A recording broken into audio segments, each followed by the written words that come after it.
जय हिंद दोस्तों, वंदे मातरम। स्वागत है आपका मेरे चैनल ज्ञान वर्षा में। इस वीडियो में हम पर्यावरण का टोटल 50 क्वेश्चन देखने वाले हैं, जो कि सी टेट, सी जी टेट, स्टेट टेट के लिए आईएमपी है। तो चलिए स्टार्ट करते हैं। पहला, पर्यावरण अध्ययन का मुख्य उद्देश्य है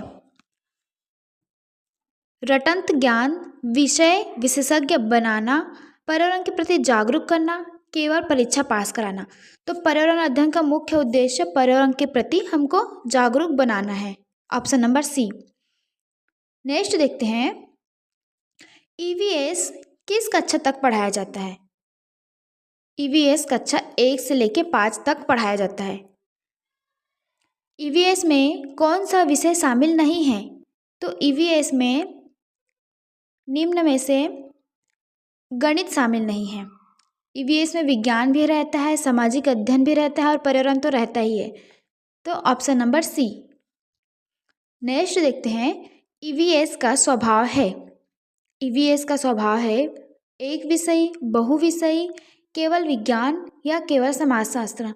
तो इसका राइट आंसर आएगा बहुविषयी, ऑप्शन नंबर बी। अगला देखते हैं, ईवीएस शिक्षण में सबसे अधिक बल दिया जाता है। अनुभव पर सबसे अधिक बल दिया जाता है। नेक्स्ट है, निम्न में से कौन जैव घटक है? जैव घटक निम्न में से कौन सा है? जल, वायु, पौधे या मिट्टी? तो पौधे जैव घटक है और बाकी जो 3 है वो अजैविक घटक है। नेक्स्ट देखते हैं, निर्जीव घटक का उदाहरण है पशु, मानव, पेड़ या तापमान? तो इसका राइट आंसर आएगा तापमान। खाद्य श्रृंखला की शुरुआत होती है। खाद्य श्रृंखला की शुरुआत शाकाहारी से, मांसाहारी से, उत्पादक से या उपभोक्ता से? तो इसका राइट आंसर आएगा उत्पादक। उत्पादक से ही खाद्य श्रृंखला की शुरुआत होती है। ऊर्जा का मुख्य स्रोत है। ऊर्जा का मुख्य स्रोत सूर्य है। निम्न में से कौन अक्षय संसाधन है जिसका कभी क्षय नहीं होता? वो है सूर्य ऊर्जा। हमेशा उपस्थित रहेगा, कभी भी खत्म नहीं होगा ये। नेक्स्ट देखते हैं, जल चक्र में शामिल नहीं है। जल चक्र में वाष्पीकरण, संघनन, वर्षा या प्रकाश संश्लेषण? तो वाष्पीकरण, संघनन और वर्षा जल चक्र में शामिल है, लेकिन प्रकाश संश्लेषण जो है वो जल चक्र में शामिल नहीं है। नेक्स्ट देखते हैं,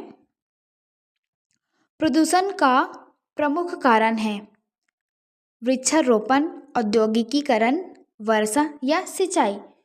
औद्योगिकीकरण जो है प्रदूषण का सबसे प्रमुख कारण है। नेक्स्ट देखते हैं, ध्वनि प्रदूषण का मुख्य स्रोत है पेड़, वाहन, नदियाँ या पर्वत? तो ध्वनि प्रदूषण के लिए सबसे ज़्यादा जिम्मेदार वाहन है और वायु प्रदूषण भी वाहन से होता है। नेक्स्ट देखते हैं, मृदा अपरदन का कारण है। मृदा अपरदन वन संरक्षण से होता है, अधिक वर्षा होने से, वृक्षारोपण या सिंचाई से? तो अधिक वर्षा से मिट्टी की जो ऊपरी परत है वो बह जाती है, जो कि मृदा अपरदन करती है। तो इसका राइट आंसर आएगा ऑप्शन नंबर बी। अगला देखते हैं, ईवीएस में मूल्यांकन का अच्छा साधन है लिखित परीक्षा, परियोजना कार्य, मौखिक परीक्षा या वस्तुनिष्ठ? तो परियोजना कार्य जो है वो ईवीएस के मूल्यांकन का सबसे अच्छा साधन है। नेक्स्ट देखते हैं, पर्यावरण संरक्षण का सबसे सरल उपाय है अधिक उद्योग, अधिक वाहन, वृक्षारोपण या प्लास्टिक उपयोग? तो संरक्षण के लिए जाहिर सी बात है वृक्षारोपण सबसे सरल उपाय होगा। नेक्स्ट देखते हैं, निम्न में से कौन घरेलू कचरा है? अस्पताल कचरा, कारखाना कचरा, सब्जी छिलका या रासायनिक कचरा? तो सब्जी छिलका जो है घर से निकलने वाला घरेलू कचरा है। पुनर्चक्रण या रिसाइकलिंग का अर्थ है, रिसाइकलिंग का अर्थ है पुनः उपयोग में लाना। नेक्स्ट देखते हैं, ईवीएस में सीखने का सर्वोत्तम तरीका है। ईवीएस में सीखने का सर्वोत्तम तरीका अनुभव आधारित होता है। Option number B. अगला 20 नंबर का देखते हैं। जैव विविधता का अर्थ है एक जीव, जीवों की समानता या जीवों की विविधता, निर्जीव घटक। नाम से ही स्पष्ट है, जीवों की विविधता को ही जैव विविधता कहा जाता है। अगला देखते हैं। निम्न में से कौन जल प्रदूषण का कारण है? जल प्रदूषण का कारण है वर्षा, नदियों में कचरा, वृक्षारोपण या सिंचाई। तो नदियों में कचरा फेंकने से नदी का जो जल है वो प्रदूषित होता है, तो इसका राइट आंसर आएगा नदियों में कचरा। अगला, ईवीएस में स्थानीय परिवेश का महत्व है क्योंकि पुस्तक कठिन है, बच्चा पास में सीखता है, परीक्षा आसान होती है या शिक्षक को सुविधा होती है। तो बच्चा पास में सीखता है, इसका राइट आंसर आएगा ऑप्शन नंबर बी।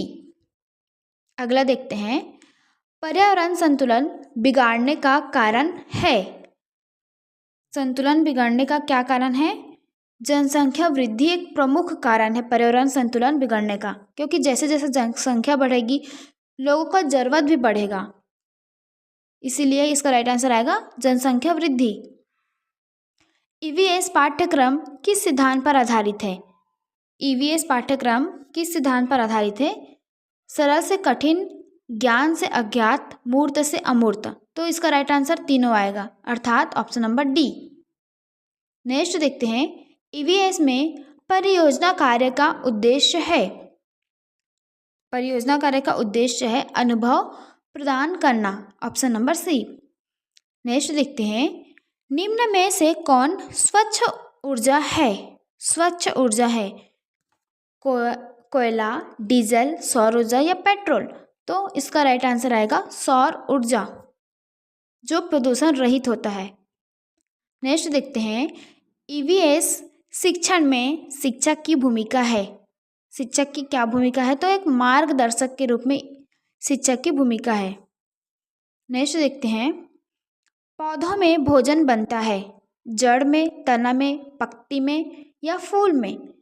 तो क्लोरोफिल पत्ती में पाया जाता है, तो प्रकाश संश्लेषण भी किस में होता है? पत्ती में। नेक्स्ट देखते हैं। निम्न में से कौन संचार का साधन नहीं है? संचार का साधन मोबाइल है, पत्र, समाचार पत्र या पहाड़। सबसे अलग आंसर दिया है पहाड़, तो इसका राइट आंसर आएगा ऑप्शन नंबर सी, पहाड़। ईवीएस में मूल्य शिक्षा का अर्थ है। मूल्य शिक्षा का अर्थ क्या है? तो इसका राइट आंसर आएगा नैतिक विकास करना। प्रदूषण कम करने का उपाय। प्रदूषण कम करने का क्या उपाय हो सकता है? अधिक वाहन, प्लास्टिक का उपयोग करना, सार्वजनिक परिवहन या कचरा फैलाना।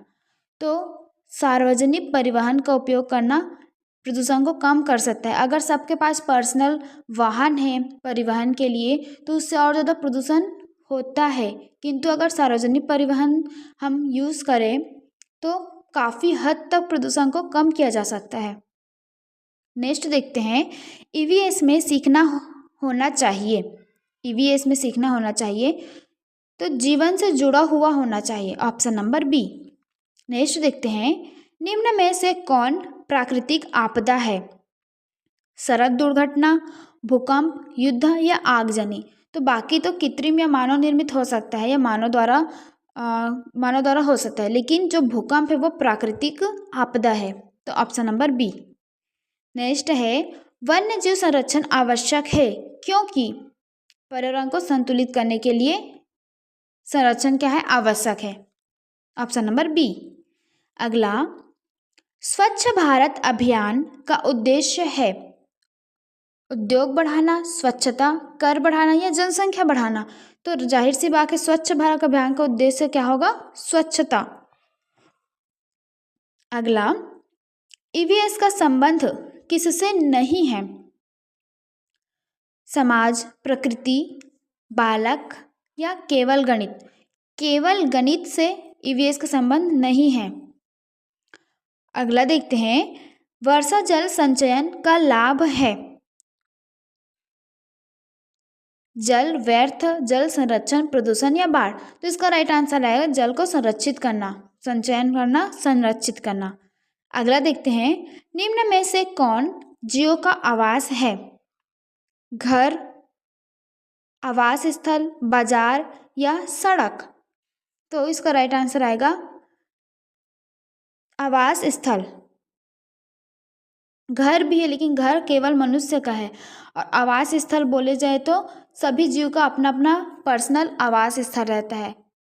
जैसे शेर का गुफा बोल सकते हैं, मनुष्य का घर बोल सकते हैं। इसी तरह अगर जीवों का पूछा है तो इसका राइट आंसर आएगा आवास स्थल। ईवीएस में प्रश्न होने चाहिए, जीवन आधारित प्रश्न होने चाहिए। नेक्स्ट देखते हैं, कचरे को अलग अलग करना कहलाता है। कचरे को अलग अलग करना पृथक्करण कहलाता है। नेक्स्ट देखते हैं अगला, ईवीएस का उद्देश्य नहीं है जागरूकता, समस्या समाधान, पर्यावरण प्रेम या केवल अंक। तो ईवीएस का उद्देश्य नहीं है में केवल अंक प्रदान करना ईवीएस का उद्देश्य नहीं है। नेक्स्ट है जैविक कचरा है। जैविक कचरा जो कि अपघटन द्वारा गल जाता है उसे जैविक कचरा कहा जा सकता है। जैविक कचरा इसमें से कौन सा है? प्लास्टिक, कांच, फल छिलका या धातु। तो फल का जो छिलका है वो आसानी से गल जाता है या अपघटक द्वारा वो अपघटित किया जा सकता है, लेकिन प्लास्टिक या कांच या धातु जो आसानी से नहीं अपघटित होता। तो इसका राइट आंसर आएगा ऑप्शन नंबर सी। नेक्स्ट देखते हैं, ईवीएस में गतिविधि आधारित शिक्षण से बोझ बढ़ता है, रुचि बढ़ती है, समय नष्ट होता है या अनुशासन टूटता है। तो गतिविधि करवाने से बच्चों का रुचि बढ़ जाता है। तो इसका राइट आंसर आएगा ऑप्शन नंबर बी। नेक्स्ट देखते हैं, पर्यावरण दिवस मनाया जाता है। सबसे आईएमपी क्वेश्चन है 5 जून। 5 जून को पर्यावरण दिवस मनाया जाता है। निम्न में से कौन जल स्रोत नहीं है? नदी, तालाब, कुआं या पहाड़? पहाड़। नेक्स्ट देखते हैं, ईवीएस में अवलोकन का अर्थ है। अवलोकन का अर्थ क्या है ईवीएस में? तो देखना या अवलोकन करना, ऑप्शन नंबर बी। अगला है, प्रदूषण का प्रभाव पड़ता है केवल मानव पर, केवल पशु पर, केवल पौधों पर या सभी पर? तो प्रदूषण का प्रभाव तो सभी पर पड़ता है ना, तो ऑप्शन नंबर डी। नेक्स्ट देखते हैं, ईवीएस में स्थानीय भ्रमण का उद्देश्य है। स्थानीय भ्रमण का उद्देश्य है अनुभव को बढ़ाना या अनुभव प्राप्ति। नेक्स्ट देखते हैं, निम्न में से कौन पर्यावरण मित्र है? पर्यावरण मित्र है प्लास्टिक बैग, कपड़े का थैला, थर्माकोल या पॉलीथीन। तो इसका राइट आंसर आएगा कपड़े का थैला।